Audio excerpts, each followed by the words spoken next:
What's up, guys? My name is George Brooks, and I'm one of the founders here at Crema. And on our previous videos, we've been following the story of Vera. And Vera is one of our Venture Lab projects. And if you want to learn more about the kind of backstory or what Vera is or where it came from, and even learn more about Venture Lab, go check out our previous videos where we talk about what Venture Lab is, what Vera is, and even the story about our design systems and branding with Vera. And then more recently, our video with Louise, where we talked about technically how Vera got built as a mobile app for plant care. And as always, please make sure that you give us a thumbs up and a like and subscribe to this video if you want to see more content like this from Crema. Today, we're going to go back in history a little bit and learn about a very unique experience that the Vera team got to go through with one of the Crema coaches here at Crema, where they got to go through a feature sprint. So I want to invite, you're here. I'm going to welcome you. May I come in, please? Yeah, welcome. Come on in. Justin Merdez, one of our Crema coaches and design sprint facilitator. And Justin, I wanted you to maybe tell us a little bit about what was going on and the story about how the idea for a feature sprint got brought up with Vera. Yeah. So long story short, Crema was leaning into design sprints a couple of years ago, looking at how we can use that for our clients. And with that came taking courses and reading a lot of materials. And as I was reading and learning more and more about design sprints, a common theme was that people were piecemealing elements of a design sprint and repurposing them for smaller chunks of time or for different use cases. Yeah. So there were, AJ and Smart has a pretty popular lightning decision jam, which is a 45 to 90 minute problem solving exercise. Jake Knapp, one of the co-founders of the design sprint who wrote the book, he wrote a 3-hour brand sprint. And so with I think those are two kind of headline marquee design sprint derivatives, if you will. Yeah. And so from there, more people were saying, well, heck, why don't we try our own thing? And so I read an interesting feature sprint on Medium, I think it was, at some point. And I started thinking like, well, we've got all these different possibilities and we want to be using those with clients. But we also have Venture Lab internally, which is as each person is growing in their skill set and trying new things, why don't we retweak all of these smaller ones, create our own, and offer those to the Venture Lab teams? And so as Venture Lab was kind of getting off the ground, that's when I kind of finalized and said, hey, here's 4 things that I'm confident that would be beneficial for us, for each of these teams to go through.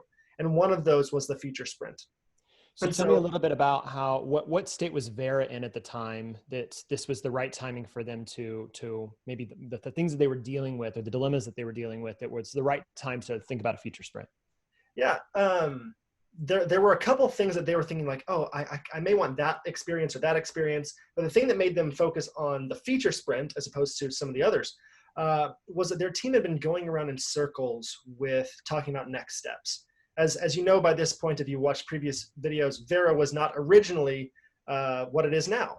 Plant app was dealing with more hardware focused things, measuring the moisture level in soils.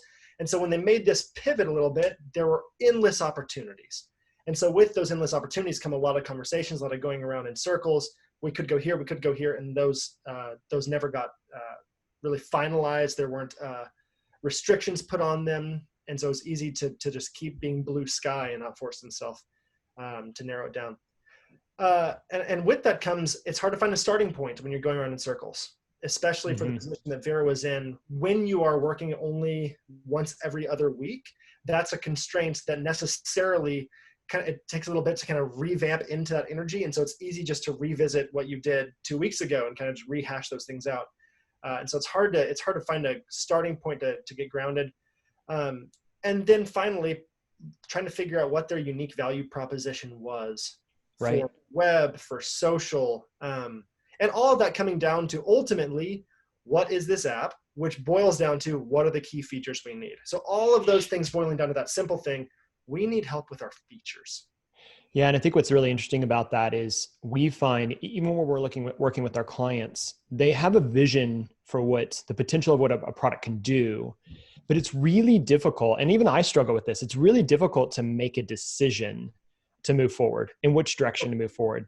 Especially when there's lots of opportunity, or maybe there's lots of problems to solve, making a decision about one particular path to go down, or one particular set of features to focus on is paralyzing sometimes. It's really, really difficult. Yeah, and that's something that one of the strengths I see internally for us running Venture Lab is that it forces us to sympathize with our clients. It's easy to tell our clients, you guys are listing off 1,000 features, you know we can't achieve that in this roadmap, all these things. Right. When it's our baby, all of a sudden it's like, but I want all these things and I want them all now, please. And so this Venture Lab forced a constraint, and then a feature sprint really forced we're going to start the day, and by the end, you're going to know what you're working on, and you're going to know what you're not working on. Okay, so walk me through that. What were some of the exercises that you did in this feature sprint? Yeah, so the first exercise we did is called the what, how, why. It's Simon Sinek's Golden Circle, if you're familiar with that TEDx talk. Getting down to the core of why do we do what we do, because ultimately the manifestation of that why is going to be different. In other words, as technology changes, as different phones have different capabilities, as we have new ideas, those things will change, but the why does not. And so first off, why are we here? What do we most care about? And then from there, what are the things that we can see happening along the way? And that one, like where are we going? That's really, you're holding that really, really loosely. You're taking it with a grain of salt. It's more to make sure the team just has a similar mind of a trajectory. In other words, if one person says, I imagine that we're going to make something that then is going to get sold in a year and a half, versus one person saying, I see this growing out to be more than just plants, to this, the team should be aware of those trajectories, because even though in the first months they may not seem like a lot, after 2 years, if you go through the full venture cycle in Crema, you're going to be really, really disparate as teams. So let's just kind of understand the main trajectory. And then from there, one thing that I love doing is we call it the App Store review, which is it can be difficult for a team to think through what features do we want to do, because we have personal convictions or whatever. Personal convictions or whatever. It's hard to let ourselves out of it. Out of our ideas. But when we imagine what do we want users saying about our app, all of a sudden that rallies the team. And then from there, when we're like, oh, this is the ideal thing that someone would say about us, then we say, what are the things needed to get that reaction? So it's kind of a retroactive way of saying, what should we do? Well, I want people to feel this because we want them to do this. I guess we need to offer these things. And it looks like these aren't going to be focused on right now. And then from there, we evaluate of those, what can we achieve sooner rather than later? What's the most lucrative? And then we prioritize that. And then voila, you have a backlog. What were, I guess, as you start to think through that, you said you kind of went through the purpose exercise. And then you mentioned a little bit that you went back and looked back at where do we want to go? Where do we want to be in multiple years or in at least a long time frame? Right. I want to understand the app review a little bit more. So tell me a little bit, go deeper into that. So you're saying that you're figuring out how to prioritize what's important for the customers, right. But what was their experience in that? I mean, because again, that comes down to taking inventory of all these things and what's important. Right. So the way that we do App Store review, it's a fill in the blank exercise. There are 5 blanks for this. And so the structure of this ideal user review is this app blank. So it's kind of Mad Libs. What is a supporting verb? This app blank to me, and then 3 verbs, blank, blank, and blank. Now I can blank. And so what this forces you to do is say, what does Vera do? Does Vera teach me? Does Vera support me? Does Vera help me? And what's the difference between support and help? And there's some nuance here. And again, a lot of this is, part of this with any workshop is that sometimes I know this is my 6th grade teacher coming out, but the journey is the destination. Yes.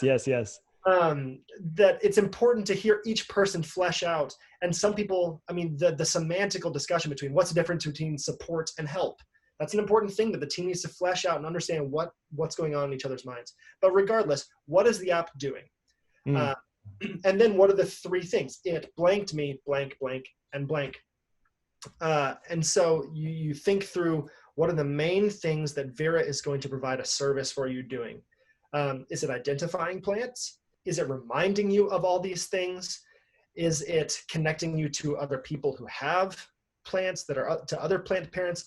I mean, again, these are, it seems obvious when we say it like this, but what we're talking about here is we're talking about reminders, we're talking about social integration, and we're talking about camera APIs that connect to your camera. And so when we stop thinking about those terms, social integration, this and this, and we're thinking more about it as like, oh yeah, it really helped connect me to plant parents. When we say that, all of a sudden it's easier to say, you know, that's fun, but I really don't think that's our top priority right now. Yeah, yeah. But at the beginning, it's easy to say social integration is going to be huge for Vera, right? And so in doing that, we get to a point where the user says, so this app blanked me, blank, blank, blank. Now I can blank. What is the after that this user is experiencing? What's the reason they're talking to their friends? Yeah. What's the outcome rather than the output, which I know a lot of people think about how many features do we need to build for the sake of building features, but you're talking about what is the outcome of the product? Right. And these are necessarily emotional things, especially when we're talking about a B2C, a consumer facing app. Yeah. These are apps that people are downloading at work when they're just on their breaks, when they're seeing something on social, they're like, oh, this is interesting. And they're sitting around with their friends or family. Right. What's going to make them say, Mom, you got to check this thing out? Or make them, anytime someone says, I have a plant, what is the thing that they're going to feel that's going to encourage them to say, you got to try Vera. You got to look at this. This thing changed me. Right. And nobody's forcing. So with the B2B, which a lot of our solutions are business to business solutions or maybe in-house solutions, right, you're usually being encouraged or told to use the product by your boss or by your peers. In this case, you have to build a product that delights them so much. One, they'll decide to use it and continue to use it themselves. And like you said, that they'll actually share it. And it has to be a voluntary activity to do so, which is, I mean, kudos to those that are really masters at building consumer products, because that is a unique challenge. Oh, it's crazy. And I think that your focus on the outcomes or the emotional outcomes, the less like logical outcomes, but more like how will this change someone's life? That's a really powerful way to think about why you're prioritizing the features the way you are. Right. And another thing that this brings up is necessarily along the way is you're talking about why you're doing what you're doing and what your users want out of it, it kind of narrows your scope to stop thinking about the competitors. Right. Oh, interesting.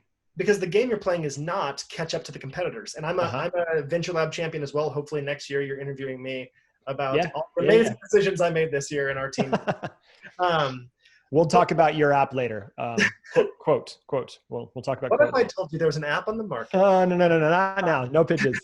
So it's easy for the champion to look at the competitive landscape and say, these are the things I need to focus on.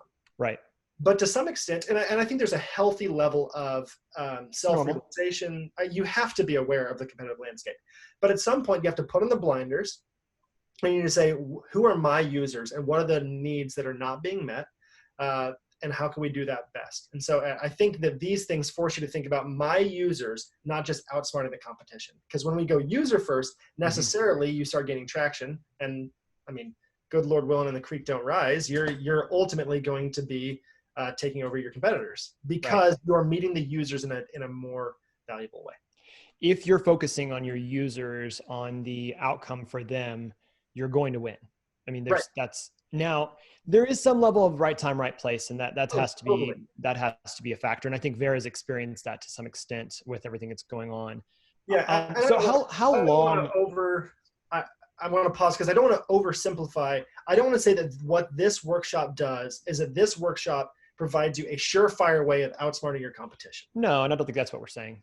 I just want to be careful to say that there's a lot of strategy and there are a lot of canvases to work through, and there's a lot of research to be done, and there's a lot of SEO considerations to think about feature sets and prioritization. But when you're a team that's going around in circles, when you're a team that doesn't have a starting point, when you're a team that's lacking a fixed scope of language and a perspective and of priorities, this is something that can really elevate you and provide clear guidance for the next 6 months to a year. Well, and I think that you're getting to this language of how do you help people to get unstuck, right? I mean, it is, if you're spinning your wheels, which is very easy to do, making a decision is difficult. And this helps you to have the perspectives to inform how to make a decision to move forward. And at a certain point, to give you the confidence to say, guys, you have to, movement is better than no decision made, right? Yeah, And so absolutely. let's get this flywheel spinning. Out of curiosity, how long did this process take? Is this a multi-day thing? Is this a 30-minute thing? What's the range of time that this particular feature sprint took? This was less than 3 hours. Nice. Okay. So So each of these sessions are probably what, 20 to 30 minutes? 30 minutes, and then there's maybe a 15-minute break in the middle for using the restroom and getting a drink or something like that. How did the team react during the meeting? What was the sentiment, the vibe? Maybe where did it start? Did it change over time? I mean, sometimes these are uncomfortable for people if they're not used to sitting in a room, being forced to ask what your 2-3 year vision is, and et cetera, when you're just like, I want to go build something. Right. What's that like? I'd say that, well, similar to a B2B solution that we talked about, the whole team didn't sign up for this. It was Pamela that said, I think we need to do this. Yeah, the champion. The team is like, okay, my champion, the fearless leader has said we're doing this. So we're doing this. I've heard interesting things. It'll be fun. Yeah. But at the same time, I want to get working on some stuff. Is this a waste of time? Some people do feel that way. Our clients often are like, why would I take a day out of my life to go do a coaching session or a workshop when I've got stuff to get done? Right. Especially in Venture Lab, where time is our scarcest commodity. Yeah, that's right. Right. We only have 7 hours on a Friday to use 3 of them on this thing is like, yeah. So it is like 2% of the full year was spent on this. That's a good way to put it. It's good. I think that math is somewhere around there. I'm not going to question it. Okay. So the team was optimistic, was curious, and I've noticed a switch that happens in these types of things, because usually the first exercises are kind of like, all right, this is fun. Let's do this. I'm going through the motions, not in a bad way. I'm participating bodily, right? Right.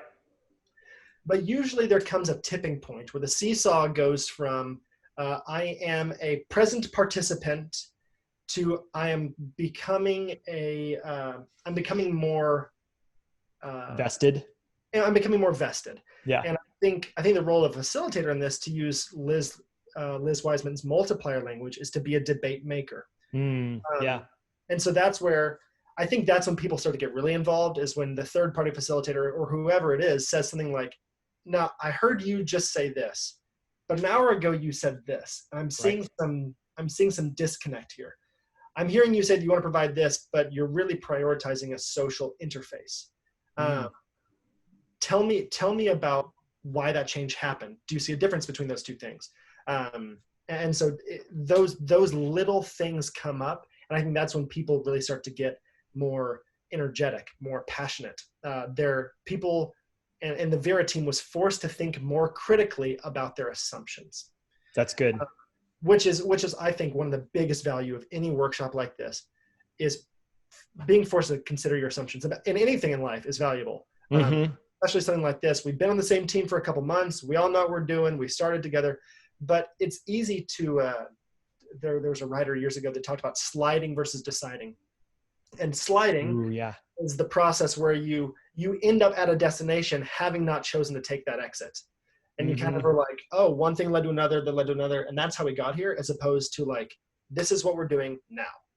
And that's not with lack of iteration or experimentation or pivoting, but it is a decision-making process. And I think that rather than letting it slide, I think that's something I've been thinking a lot about, whether it's with the Crema framework or a lot of other things, is how do you build individuals and teams that are better at making decisions, right? That are better at actually deciding how to move forward. That consent over consensus, where they say, hey, we have to move, even if we're not 100%, all hoorah bought in, but we have to move because that's how we're going to learn. And I think that's something really important that this does, is it forces you to move so that you can learn.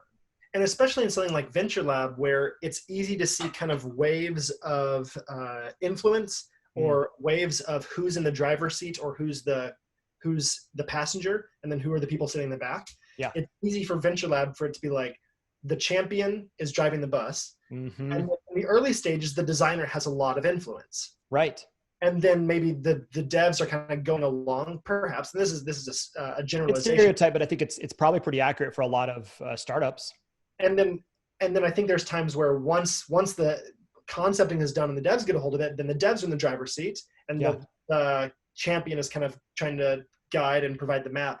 And so what something like this does is it provides an equal playing field where everybody is forced to ask questions and examine things, not making decisions in isolation. Someone's over here, the devs made this decision, designers doing this. 2 weeks later, we come back together, and then we have to kind of restart because things weren't on the same page. Yeah. I love, and the team agreed that it was good for us to be forced to deal with our emotions, to deal with our assumptions, to deal with our expectations, right. And in that, come out a more unified team with a clear backlog that we're unified behind for the first time.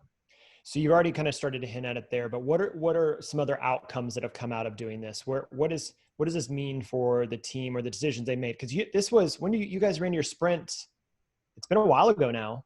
Yeah, this was a year ago next week. Right. So in the last year, what's come from that point in time for them? Yeah. So one thing Pamela said afterwards, she said, for the first time, we had consensus. And she said that was a game changer for how the team interacted and how the team prioritized things. Not only that, but Pamela said that they revisited the deck that I put together, which is a pretty simple deck, just take pictures and kind of summarize the main points. They revisited that for the next 7 months. You do make some really nice decks, Justin. Thank you. I may move into the deck building business. But the seven months afterwards, and what that looked like practically is they were saying okay, in the middle of a meeting, they were having some ideas, or maybe disparately, they were coming up with some things. And Pamela would say, all right, let's come back together. Let's review what we decided a couple months ago. Yeah, that's great. Let's look at the directions we set and let's follow those directions. It's easy to let the shiny object syndrome come into play where it's but that new thing or that now my competitor's doing this. It's we gotta focus on this thing, unless pivoting has to happen, iteration has to happen. Well, and that's part of learning, but I think that when you give yourself the constraint or the structure of giving yourself some guidelines to focus in on, those structures can guide you much, much more confidently in a certain direction. Right. And then it's about, it is about changing your mindsets and your habits around saying, stay focused, guys, stay focused. This is where we're going. Unless there's a clear objection to that or a clear harming of the trajectory, then you make pivots, then you make decisions from that. I also think, so when I'm feeding, so I have two kids. One is about to be 3, but whenever we're having dinner with the girls and they see a banana on the counter, it's easy to be even Anime this morning was I want the banana, give me the banana, I want the banana. It's no, you have to have the muffin first. And so that idea of first you do this and then you can get this thing. Right. Having that framework in my daughter's brains makes it easier for them to digest and work on the thing that they don't want to eat. Sometimes the vegetables, sometimes the meat, whatever it is, because I know that thing is coming, as opposed to it being an ambiguous, I may never get it in the first place. Yeah, that's right. So I think specifically for the production team, for designers and developers, it can be discouraging that the really fun, the amazing thing that's going to blow everyone away, we're not hitting that right now. Yeah. It can be really discouraging. But when you know the plan, when you know that, we're not gonna put the wallpaper up. I don't know who uses wallpaper anymore. We're not gonna paint the wall. Some people, it's fine. But we're not gonna paint the walls until we build the foundation. Right. And then we're gonna frame the house. Then we're gonna put in the drywall. Then you can go to town. It helps knowing those things because there's a semblance of we're getting closer. We're achieving things for this purpose. We're not just the champion's not endlessly saying, don't work on what you like, work on this thing that I know you don't like. It provides unified vision. There's clarity. Everyone is on the same page, which is huge. I think it's really exciting, Justin. I love how, I think something that I'm really impressed with the coaching team at Crema and with really the Crema team as a whole is how their ability to be inspired, take ideas from maybe other frameworks or other methodologies, work them into what would be the right solution for the current state that we're in now. And I think the future sprint is a really powerful way for people to say, this doesn't have to be a long drawn out experience where you're taking a week to hash things out. Instead, you can make a really, really strategic decision, but still have that perspective, still have that cross-discipline approach so that you can adapt as you move forward. And I think a feature sprint is a really powerful way to do that. I know the team has benefited from really running that experiment quickly. Yeah. And I think when talking about a design sprint, when we run a design sprint, which is like a full week versus when we run a brand sprint or a feature sprint. Yeah. I think one of the big signs for me, one is like time, obviously. Yep. Because ideally, we would have been fleshing out things. We would have actually had designs. We would have tested with users, and that would have informed the backlog. Sure. But we didn't have that time. And that's not the problem that we were facing right then. The problem we were facing was we are going in circles about a lot of things that are nebulous. I think that Vera is in a place now where a design sprint, or maybe for the next phase, where dedicating a full week to this type of thing, they have an existing user base, they have clear consensus about where they've come from and what direction they're going. And so I think that they're in a place where let's spend a week and really flesh out V2 or whatever that may be. But they weren't there yet. And I think that they should, I don't think that teams should be saying that I need to shoot for the amazing experience, when really you can try something that's a couple hours long that's going to provide clear guidance to help you get on that highway. And then you can really start exploring new things then. Well, and I mean, it's only proven itself through the actual results, right? Through the outcome of the fact that we're seeing an engaged audience that is actually responding to those particular feature sets they set out to make. And they've iterated on it constantly, but it's all been within this framework, within these guidelines of the direction they wanted to go. That vision, that purpose that you started out with has been clear and really hasn't changed a whole lot. There has been other features added, whether it's fertilizer, management, or other social sharing, the plan ID, et cetera. Yep. But the core purpose of providing happy plant parents is still true. And now you've seen it. I mean, they just passed 70,000 users. And they've got more positive reviews than they can deal with. The feedback has just been a flood of, I love it. And also, can you do this? And it's like, I mean, this is a great place for them to be. And I think I can look back and they can look back at a pivotal moment was when they decided to choose to do a feature sprint. And I think let's rephrase that. Thanks to me, Vera has 70,000 users. Yeah, I think there's no other way to put it, Justin. You're absolutely right. It is all because of you, and they really should just constantly be giving you praise. So you should call the app Justin, as far as I'm concerned. Well, Justin, thank you so much for sharing the kind of idea around Future Sprint, how it impacted Vera. And I think it's something I'm really excited to be doing on our client work, on other Venture Lab projects as well. And it's a core part of the workshops and the work that our coaching team is doing. So I'm excited to be seeing more of that happening around here at Crema. As always, thank you guys for watching, for listening. And I hope that you are getting a story of how it's not one person. It's not just a dev that gets the work done. It does take a cross-discipline team, many different perspectives, many different exercises throughout the life cycle of your product or your initiative to actually get to the results, the outcomes that you're looking for. A sprint is a great example of getting aligned, making decisions, moving things forward. The design principles help you to build a consistent brand and experience. And of course, building a solid piece of technology does take really a talented code.